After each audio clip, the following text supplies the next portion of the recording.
Motard family? It's your boy Motard Steve bringing you another Motovlog. Woo! I apologize in advance because I don't have my second camera mounted. This was kind of a spur of the moment vlog. During the winter season, I kind of need to take advantage of those just because I don't know how many good days I'll be able to ride and vlog. So, opportunist. Yes, that's what we're doing. So today I kind of wanted to talk about wheelies and how they pertain to motovlogging. There seems to be a lot of people that think you have to know how to wheelie to have a successful motovlogging channel, especially if you're a supermoto vlogger. But honestly, it's not really the case. You know, a lot of people think you gotta just be amazing at wheelies to be a successful motovlogger. And the funny thing is, riding ability really doesn't have much to do with popularity of your motovlogging channel. It really doesn't.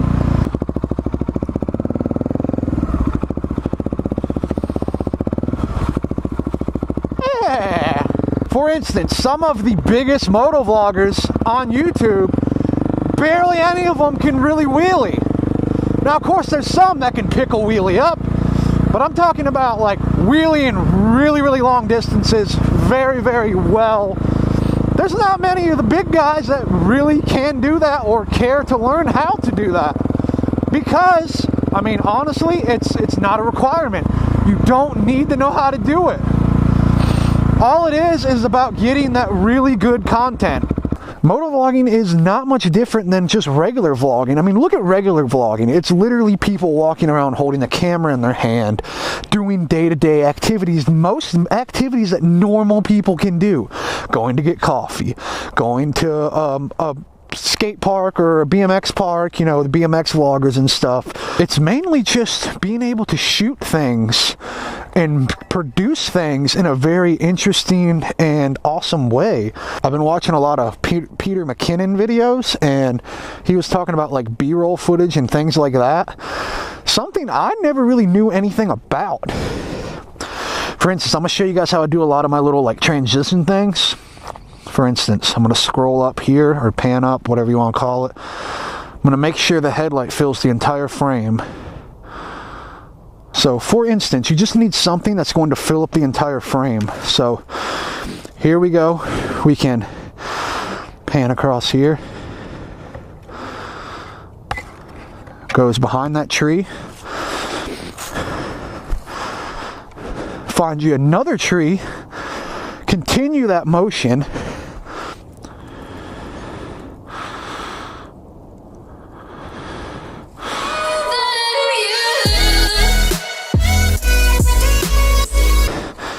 You know, it's all about doing like neat little camera tricks. For instance,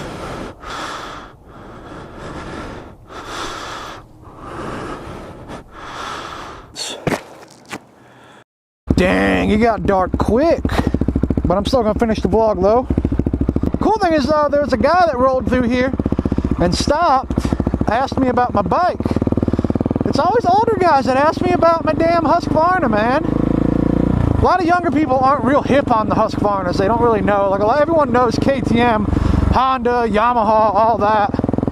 Not many people know about Husqvarnas though.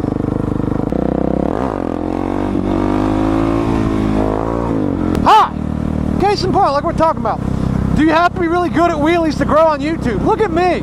Sure, I can do a wheelie, but I'm not like great at them. And yet my channel still grows. It's because of the content, guys. And now I'm going to say something that's probably going to be a little unpopular, but I honestly think it's true. There's a lot of motovloggers that are really good at wheeling, but that's literally all their videos are.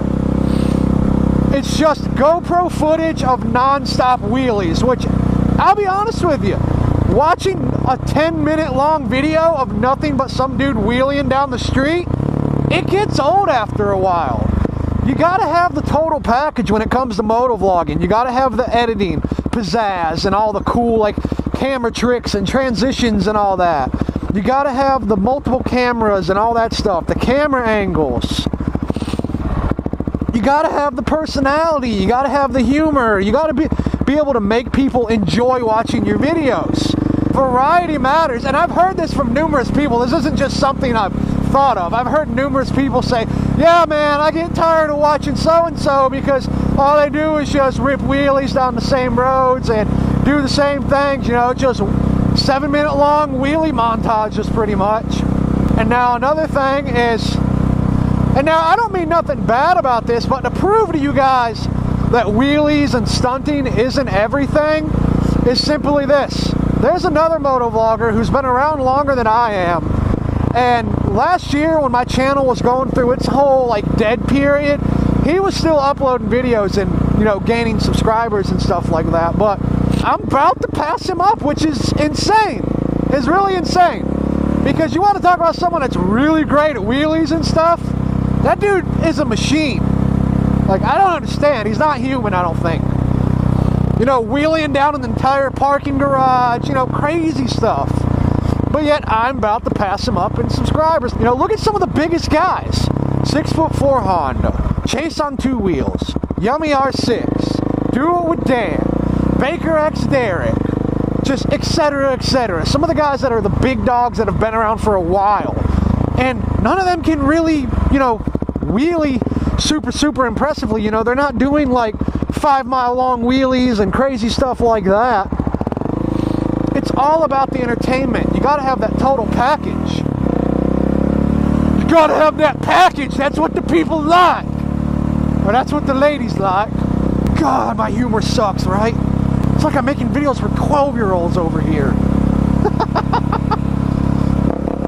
Maybe it's because I'm a 12-year-old at heart. I don't know. This road sucks! Hi! You know, and then you look at some channels that are just insanely good at wheelies, and they don't really have any subs. It's YouTube, to be honest with you, it's like a job. You just gotta learn everything. You gotta learn search engine optimization. You gotta learn how to make interesting titles and thumbnails. You gotta learn to edit stuff to keep people's attention. And you know, I feel like wheelies are just one of those things. Yes, they're great. They're an awesome tool to entertain. People love wheelies, they do. But they don't love nothing but wheelies, if you get what I'm saying. So like, I see a lot of new vloggers and they're like, they try to use this excuse that, oh, my channel's not big, because you hear this a lot from UK people. My channel's not big because I don't do stupid things, cuss a bunch of times, do wheelies and stunt riding and stuff on the street. That's why my channel's not big. And I hate to say it, but no. There's other reasons your channel's not big. I mean, to put it in perspective, there's a channel that had got its silver play button, and it's literally a channel where they just mix up and make all different kinds of colorful sand, and then they cut it into pieces. I'm not lying to you. This is a successful channel on YouTube. I don't know what it's called, but my fiance watches all their crap on Instagram and shows it to me, and in my head I'm just like, I don't get it. I don't get why this is popular. Kudos to them for finding a way to make this popular, but I mean, if they can make stuff like that popular, guys, you can be a successful motovlogger without stunt riding and stuff like that. It's not a requirement. It can help. It's a tool. It's a tool you can use in small doses. It can help.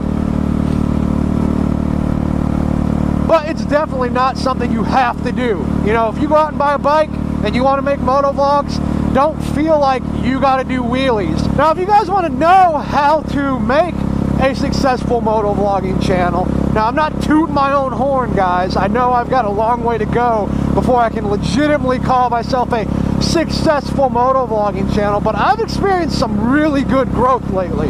I've got almost 300 subs in the last 30 days. That's honestly one of the biggest growth spurts I've had since probably the first like month or two I started my channel. Somehow I got really lucky when I first started my channel and grew a bunch, and I'm gonna say that's because of the niche I had. I was like the only DR650 Supermoto channel out there pumping out that kind of content. But I am planning to make a series of kind of like tutorials or stuff like that, teaching kind of people the ropes, like new people the ropes, like how much does it cost to be a motovlogger, to get into motovlogging, stuff you need to do, how to make thumbnails, crap like that. If that's something you guys are interested in, tell me in the comments below. I'm getting so cold I'm like stuttering, but that's something I plan on doing. Just saying, if you buy your cat anything other than Fancy Feast, you're a dick. But if you guys enjoyed the video, be sure to hit the subscribe button, click the bell icon, also hit the thumbs up button.